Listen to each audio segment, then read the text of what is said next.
vai meditar numa mensagem que hoje, que eu e a Mari tivemos o privilégio de ser convidados bem no dia do aniversário, e vamos comer bolo, né? Os outros não vão comer, nós vamos comer o bolo. E me veio à mente um texto da igreja fiel, de uma das igrejas fiéis que fala a palavra. Nesse mês, então, de aniversário da Aliança de Porto Alegre, uma mensagem para uma igreja que é fiel. A igreja de Deus, a igreja que prega a verdade. Uma igreja bíblica, não só porque é o nome, não, mas porque é a igreja que fala a verdade do Senhor, que teme o Senhor, que anda nos caminhos, que zela pelo Senhor. Abre comigo. Texto está lá em Apocalipse, capítulo 3, do verso 7 ao 10. A minha intenção não é falar de uma mensagem apocalíptica, mas sim usar o texto de uma das igrejas em que o apóstolo João recebe a revelação do Senhor e envia cartas a essas 7 igrejas, de acordo com Jesus.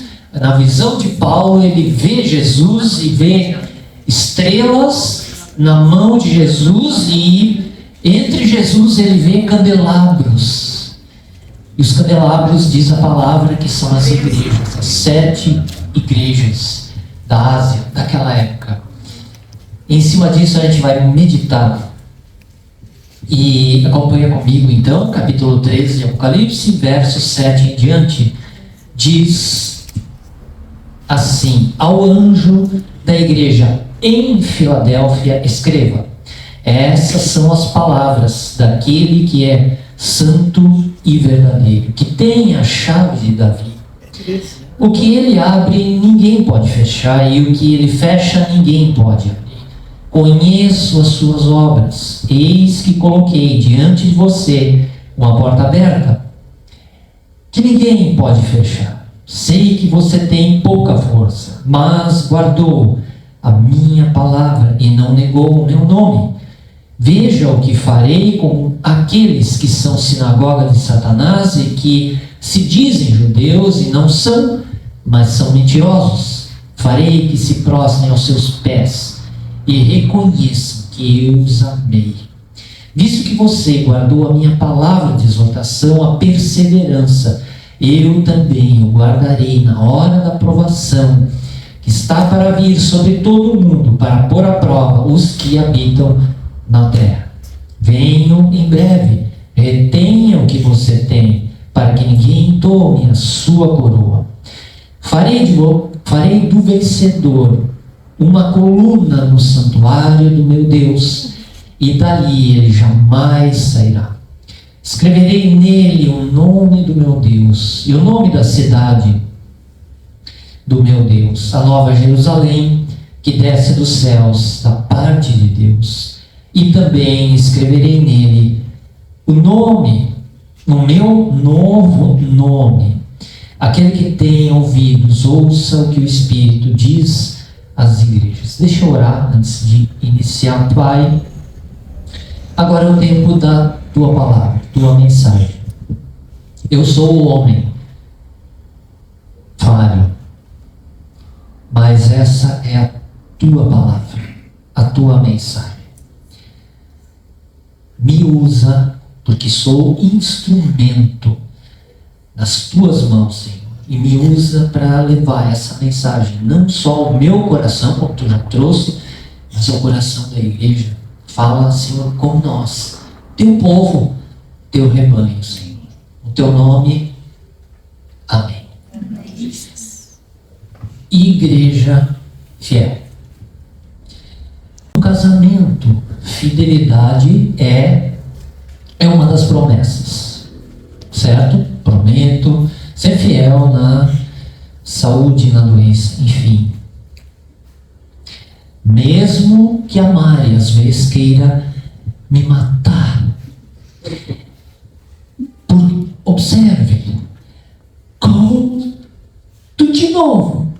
deixou a toalha molhada em cima da cama. Como isso é possível?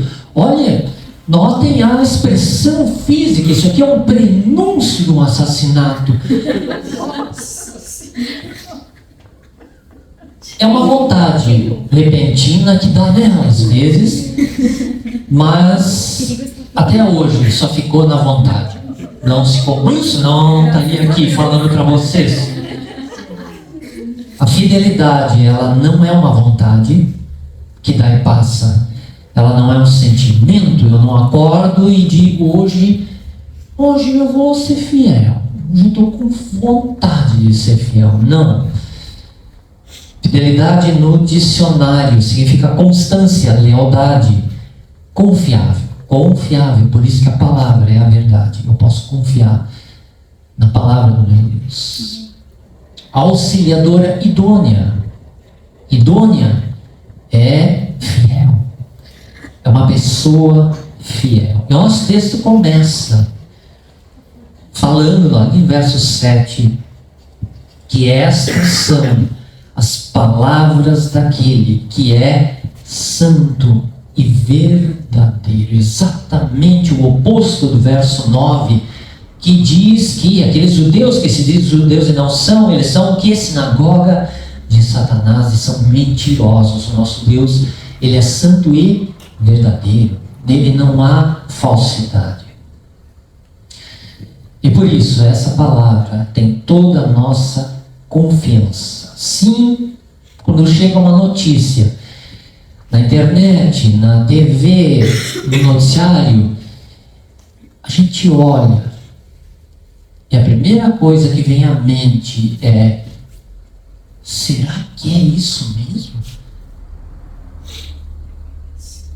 Antigamente a gente dizia, olha o que aconteceu. Hoje a gente vê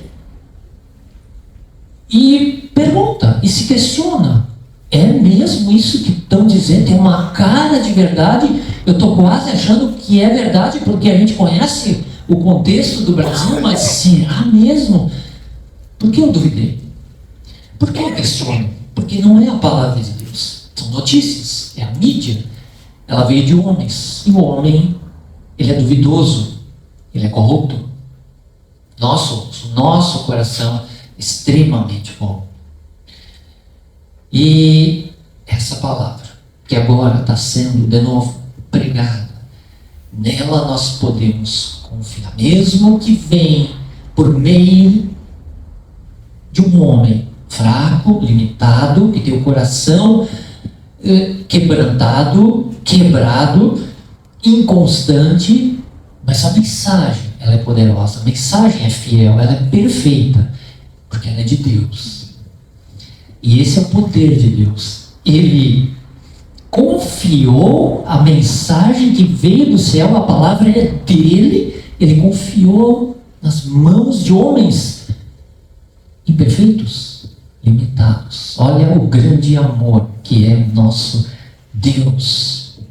E continua o texto depois de dizer que essas são as palavras daquele que é santo e verdadeiro. Agora ele vai dizer, ele vai falar do poder que Deus tem e que Deus é soberano. Ele diz que ele tem a chave de Davi.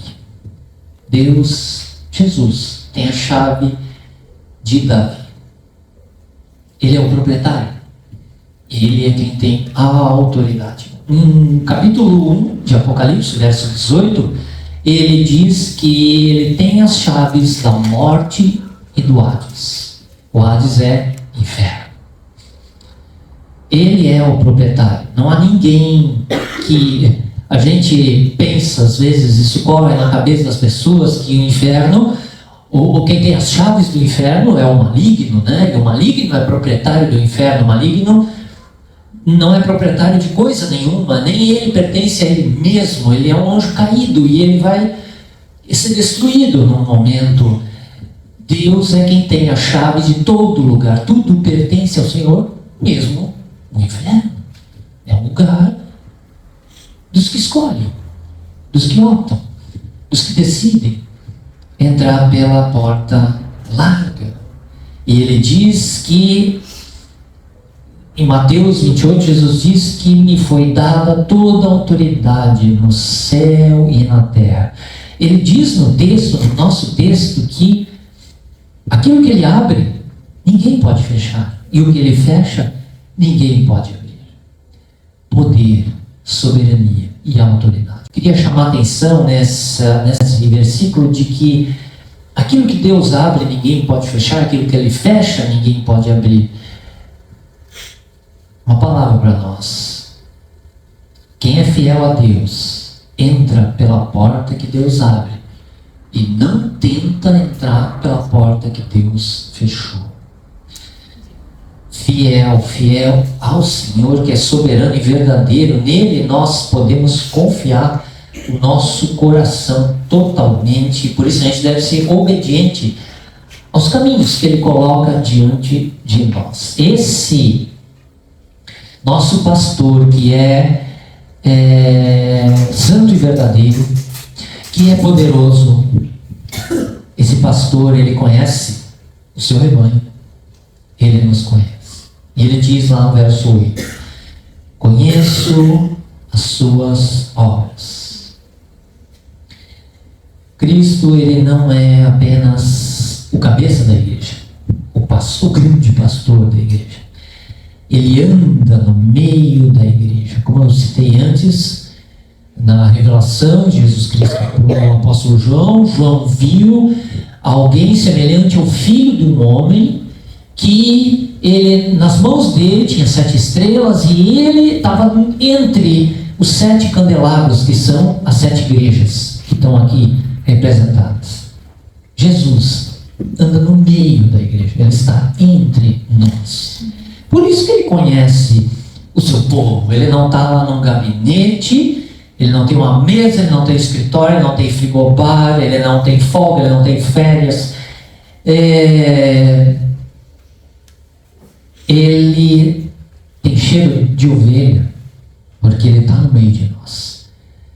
Ele anda no meio dos seus. Por isso que nós somos protegidos, amados.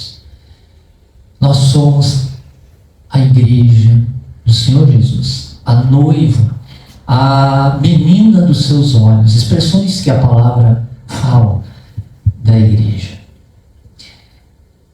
Deus sabe que nossas obras, elas são resultado da nossa fé nele, no Senhor, e do amor que a gente tem por Jesus, não com segundas intenções, para receber reconhecimento dos homens. Por isso, ele diz que ele conhece nossas obras. E esse pastor que conhece o seu rebanho e ele conhece as obras do rebanho, ele continua dizendo que ele colocou diante de você uma porta aberta que ninguém pode fechar. Jesus já tinha dito lá em Mateus capítulo 7, ele disse: entre pela porta estreita, pois larga é a porta e amplo é o caminho que leva à perdição, e são muitos os que entram por ela. Essa porta estreita que Jesus fala em Mateus é a porta da salvação. A porta larga é a porta das multidões que caminham para o inferno, para a perdição eterna. E essas duas portas estão sempre abertas, tanto a estreita e, parênteses, eu, na minha estrutura física, eu entro de frente. Eu não preciso entrar de lado, como alguns, eu entro de frente. Olha a minha alegria, eu entro tranquilo. Eu estou bem calmo quanto a isso. Porta estreita é comigo, eu aqui. Essas duas portas, elas sempre estão abertas. Uns escolhem entrar pela porta estreita e outros vão sempre escolher entrar pela porta larga, a porta da morte eterna. E essa outra porta do nosso texto, que ele diz que eu coloquei diante de você uma porta aberta, ela é a porta da evangelização, que anuncia e leva a Cristo. O contexto tá? A igreja na cidade de Filadélfia. Filadélfia está no meio da Ásia. E a cidade de Filadélfia, ela foi fundada pelos romanos. E os romanos construíram ela como se fosse a entrada da Ásia, uma porta, como uma porta de divulgação do quê? Da cultura e da língua grega. Agora, Jesus chega para essa igreja que foi fundada pelos romanos com um propósito, e ele diz que ele abriu essa porta diante da igreja para proclamar não a cultura grega, nem a língua grega, mas o evangelho da salvação, não só para a cidade de Filadélfia, mas para toda a Ásia.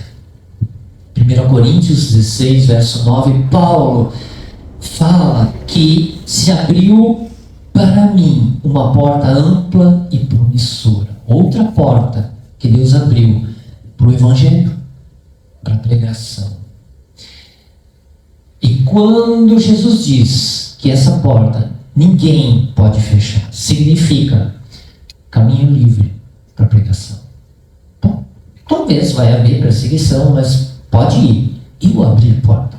Ela está aberta, ela não vai fechar. Não vai vir um exército romano ali naquele contexto que vai fechar. Não, eu abri a porta. Vão e fazem. Lembra da parábola dos 10 talentos?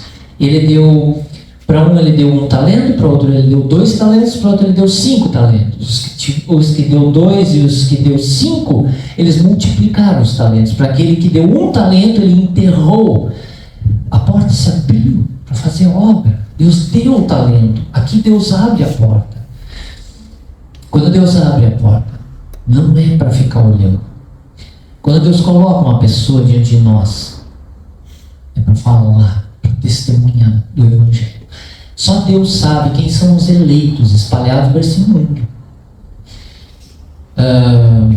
Pastor Roberto antes estava falando ali atrás, o pessoal está vindo e das cadeiras, e eu pensei, se Deus ouve Pastor Roberto falar, porque ele às vezes não ouve, né? Ele tem muita coisa para fazer, ele é ocupado, né? A gente tem que levar em consideração. Mas se Deus ouve Pastor Roberto falar, e Deus manda os eleitos que ainda não estão no corpo, não congregam, não acharam o corpo, eu não sei se nesse bairro vai ter um lugar suficiente para todo mundo. Deus, ele é ilimitado, a ele pertence, que nem disse, né? Tem a situação financeira, a crise financeira no céu, não tem crise financeira, né? Lá não interessa o dólar como está, lá não importa se as contas foram pagas, porque diz a palavra que Deus é dono do ouro e da prata. Ele tem os eleitos, tem os chamados, e ele sabe quem são. Por isso, quando Deus envia uma pessoa na tua frente, testemunha, fala. Quem sabe não é um eleito. E se não for um eleito, essa é a vontade de Deus para nós, que a gente testemunhe. E o verso 8 continua. E agora esse pastor que conhece o rebanho, ele conhece nossas obras. Esse pastor que abriu uma porta para a evangelização. Ele diz para a igreja: sei que vocês têm pouca força. Quem é o homem? Fraco, limitado, dependente. No nosso caso, do Senhor. Paulo disse já, né, numa das cartas dele: miserável homem que eu sou. A igreja de Laodiceia, que é a próxima igreja que ele manda a carta, que é a que mais recebe repreensão. Jesus diz para essa igreja, não reconhece, lá no verso 17, não reconhece, porém que é miserável, digno de compaixão, pobre, cego e que está nu.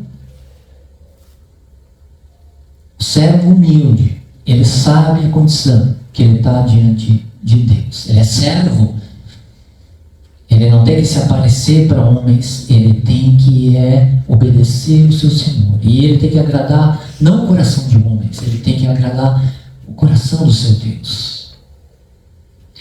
O servo humilde, ele sabe que a própria fidelidade dele é sustentada pelo Espírito. Porque temos um coração extremamente corrupto. Nesse momento que a gente está ouvindo a palavra, nosso coração, ele está falando coisas, está vindo ideias, está olhando para a palavra, cada versículo, está pensando em coisas da vida. Analisa as ideias que estão vindo, nem todas são santas. O nosso coração. Uma igreja fraca, diante dos olhos humanos, mas essa igreja da cidade de Filadélfia era poderosa diante de Deus. Fraca e forte. Lembrando 1 Coríntios capítulo 1, verso 27, Paulo diz que Deus escolheu as coisas fracas desse mundo para envergonhar as fortes. Para o Senhor, o fraco é forte, o forte é fraco. Por quê? Porque Ele é que é forte. Todos os outros são fracos, dependentes do Senhor. Aquele que se diz que se acha que é forte, ele é fraco. Como a igreja de Laodiceia, olha no verso 17. Você diz, estou rico, adquiri riquezas e não preciso de nada. Isso é atestado de morte diante da vontade de Deus. Como assim? E mesmo a igreja dizendo isso, mesmo a igreja vivendo essa realidade, Deus envia uma carta para ela, porque ela é uma dos 7 candelabros em que Jesus está no meio. Ela é uma das igrejas amadas por Deus e que Deus conduz e guarda, assim como a igreja de Corinto, que era uma igreja doente, era uma igreja em que o mundo estava dentro dela. Paulo fala nas cartas e a gente lê e tem coisas que a gente não acredita que estava acontecendo lá, mas mesmo assim Paulo chama os irmãos. Toda hora quando ele está falando para a igreja de Corinto, ele diz, os meus irmãos. O amor de Deus, ele vai até nós, ele conhece que nós somos fracos. E mesmo quando a gente passa por desertos, quando a gente se esvazia, quando a gente entristece o espírito, quando a gente desobedece, é rebelde, como Israel, rebelde diante de Deus, mas não adianta. Deus, nós somos de Deus, não há nada que nos possa separar do amor de Deus. Deus vai atrás de nós, Ele vem e manda uma carta, Ele nos confronta, Ele manda um irmão falar com nós por causa do amor. Então Jesus, Ele reconhece a fraqueza dessa igreja de Filadélfia, mas Ele elogia a fidelidade dessa igreja. A igreja, ela pode ser pequena, ela pode ser formada por pessoas pobres, no contexto dessa igreja, não só de pessoas pobres, mas sim escravos. Uma igreja fraca, poucas pessoas, não tinha poder aquisitivo, como, por exemplo, a igreja de Laodiceia, que se dizia rica e que não precisava de mais nada. Essa igreja da cidade de Filadélfia, ela não tinha a força que as outras igrejas tinham, mas ela foi considerada por Deus igreja fiel. Guardou a minha palavra.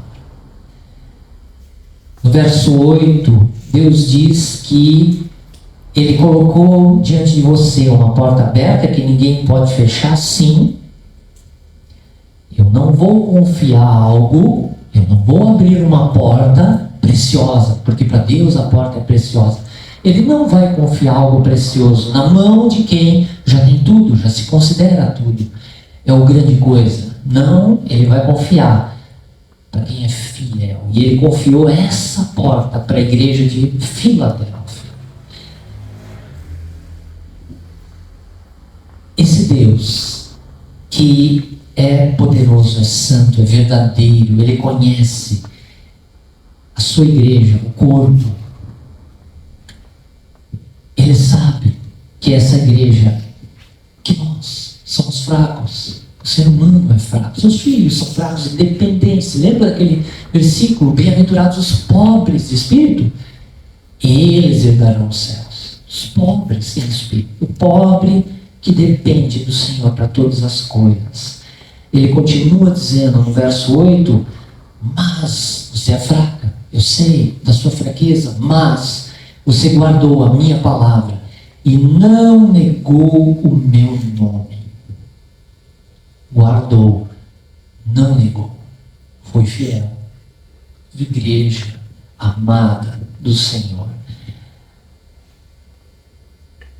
1 Coríntios capítulo 4, verso 2, Paulo diz o que se requer desses encarregados, desses servos, é que sejam encontrados fiéis. Fidelidade.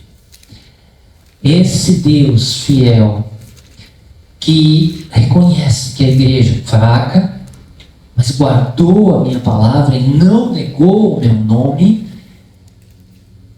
ele também sabe que essa igreja não é só fiel, mas é obediente. Olha no verso 10, ali comigo, que diz que, visto que você guardou a minha palavra de exortação à perseverança. Perseverança. Ela não se contaminou. Ela permaneceu fiel, santa, verdadeira, olhando só para a palavra, não para os homens.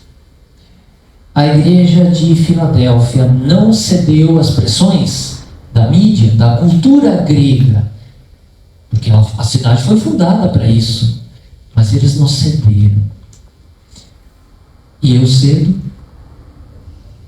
às pressões, a pensar de uma maneira como o mundo pensa, a agir como o mundo pensa, e inclusive dizer, não é bem tanto assim. Essa igreja era fiel. Nós somos pressionados de todos os lados, disse Paulo, mas nós não podemos ceder às pressões do mundo, à contaminação do mundo. Vergonha, constrangimento, intimidação, medo, perseguição, falso ensino. Essa igreja, ela preferiu ser pequena e fiel do que ser grande e mundana. Com isso, eu não estou dizendo que as igrejas grandes são mundanas. Não, estou falando dessa igreja. Ela preferiu ser fiel. Ela abriu mão de ter milhares de membros. Ela não pregou um outro evangelho, coisa boa, coisa confortável. Ela não pregou vaidades, ela não pregou prosperidade. Não, ela foi, diz a palavra, fiel diante de Deus. Essa igreja, ela não tinha nada do mundo. Era pobre, fraca, sem recursos, mas ela tinha tudo de Deus. Aprovação. E hoje em dia, o que a gente vê é igrejas abandonando o verdadeiro evangelho por um outro evangelho, cedendo aos valores do mundo. No bloco de carnaval, aqui na festa de carnaval, né, que aconteceu, uma das igrejas tinha o bloco de Jesus no meio do carnaval. Carnaval significa que a expressão que a carne vale, ou seja, vale tudo na carne, uma festa da carne. E a igreja vai lá e faz o bloco de Jesus no meio da carne vale. Boate gospel. Não, né? A igreja deve estar no mundo, mas o mundo não deve estar na igreja. Imagina que os homens aqui da igreja, né, a gente se reúne, a gente decide fazer um ministério de evangelizar nos prostíbulos. Como assim? Não, a gente vai ir lá frequentar para falar de Jesus. Não, mas não é isso que diz a palavra. A igreja no meio do mundo, se contaminando com o mundo, com um aspecto de evangelho, com uma forma de santidade, mas não é o evangelho fiel de Jesus. A igreja não se adapta ao mundo, é o mundo que deve se adaptar à igreja. A quem eu sou fiel. Lembra que a palavra diz que eu não posso servir a dois senhores? Eu vou odiar um e amar ao outro, ou eu vou desprezar um e eu vou me dedicar ao outro. A igreja fiel, essa igreja que está na cidade de Filadélfia, ela se dedicava ao Senhor. Como os bereanos, em Atos dos Apóstolos, diz que eles se dedicavam ao ensino e eles consultavam a palavra para ver se era assim mesmo. Ver se era assim mesmo o que estavam falando, o que se ouvia, porque era recente, porque tudo tinha acontecido. E graças a Deus, o Senhor é o fiel protetor da sua igreja.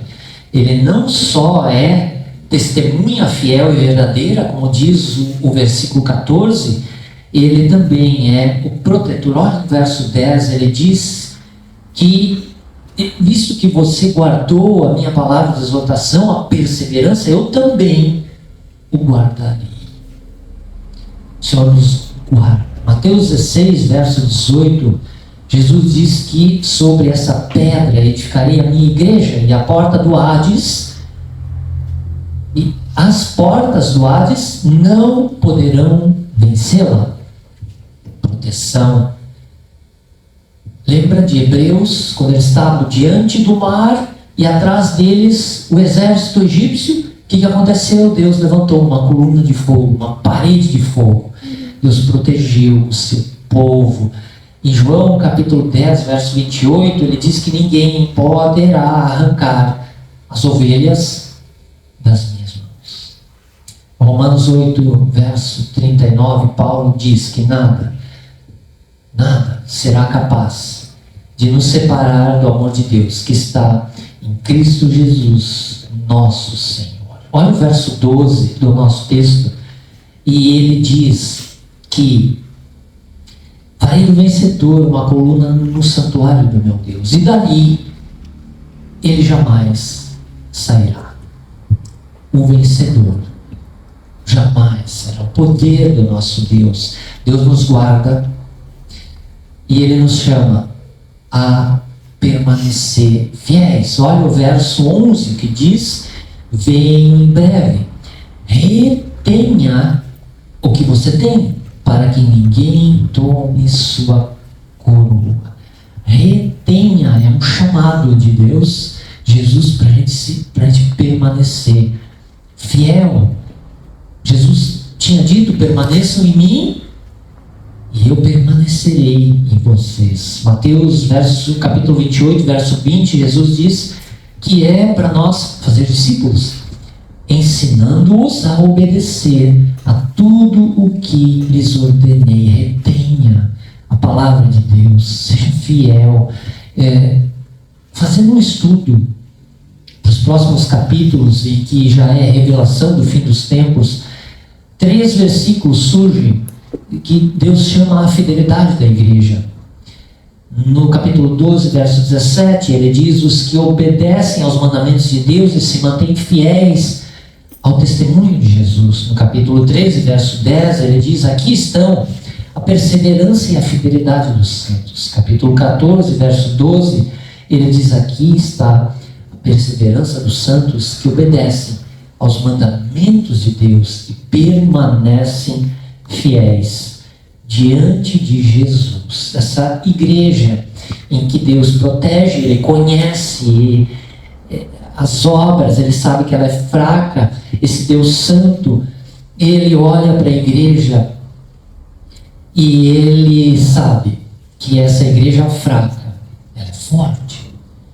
Olha no verso 12, de novo, o que ele diz? Que eu farei do vencedor uma coluna no santuário do meu Deus. Nós somos igreja. E a igreja da cidade de Filadélfia, diz o texto que ela era fraca.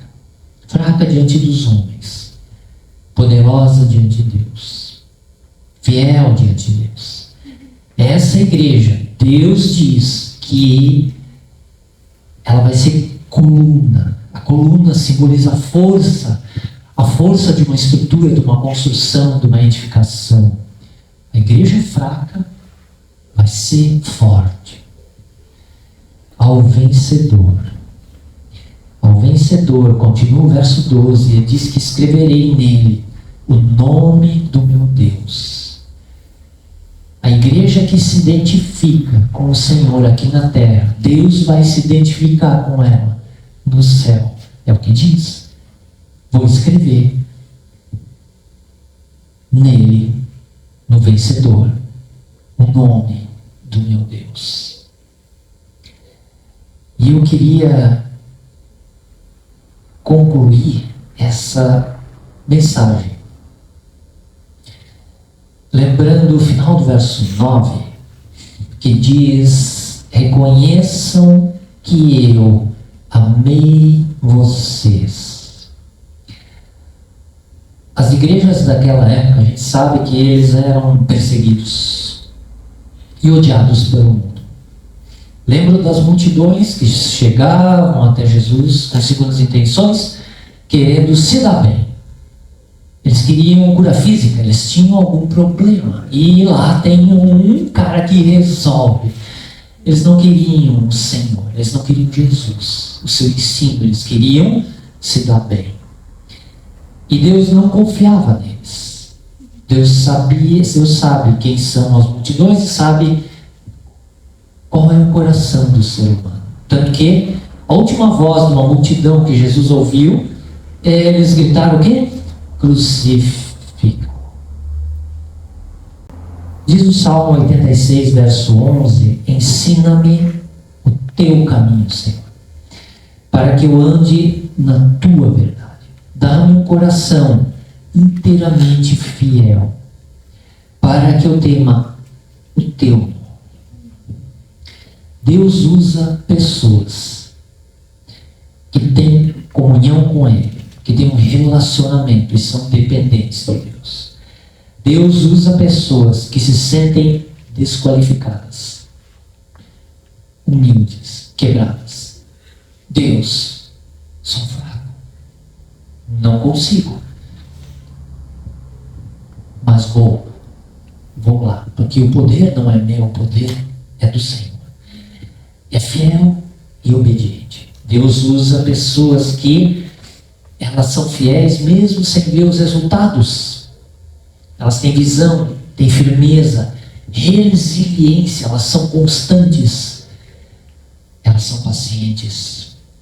No ministério, dentro da igreja, eu faço o que eu não consigo, com recursos que eu não tenho e resultados que eu não controlo. Porque o texto diz que Jesus abriu uma porta. A igreja não abriu porta. A igreja era fraca, ela não tinha o que fazer. Jesus abriu a porta.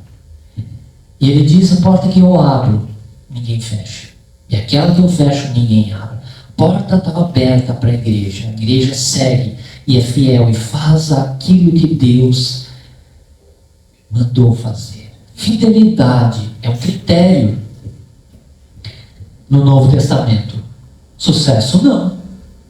Muitas igrejas, elas estão no pedestal, ou elas buscam sucesso. E sucesso é uma palavra que a gente pode entender de duas maneiras. Qual é o sucesso da igreja, de todas essas 7 igrejas? Era da igreja da cidade de Filadélfia. Isso é sucesso para o Senhor. Fidelidade a Ele. De novo, eu queria lembrar 1 Coríntios capítulo 4, verso 2. O que se requer desses encarregados de nós é que sejam encontrados fiéis. A fidelidade é a vitória eterna. É a vida eterna. verso 21 diz: ao vencedor darei. Ao vencedor darei o direito de assentar-se comigo em meu trono. E quem vence tem uma coroa. Olha o que diz o nosso texto no verso 11: retenha o que você tem, para que ninguém tome a sua coroa. O texto diz que os fiéis têm, eles possuem uma coroa, a coroa de vitoriosos. Porque o próprio Paulo diz lá em Romanos que nós somos mais que vencedores por meio daquele que nos amou. Que essa seja uma mensagem de fidelidade a essa igreja, que não é grande em número, mas que deve ser fiel ao Senhor. E ela é fiel ao Senhor. Isso é sucesso. Não é 10 mil membros, 8 mil membros, 5 mil membros. A fidelidade, conforme diz a palavra, é o que agrada ao Senhor. Amém?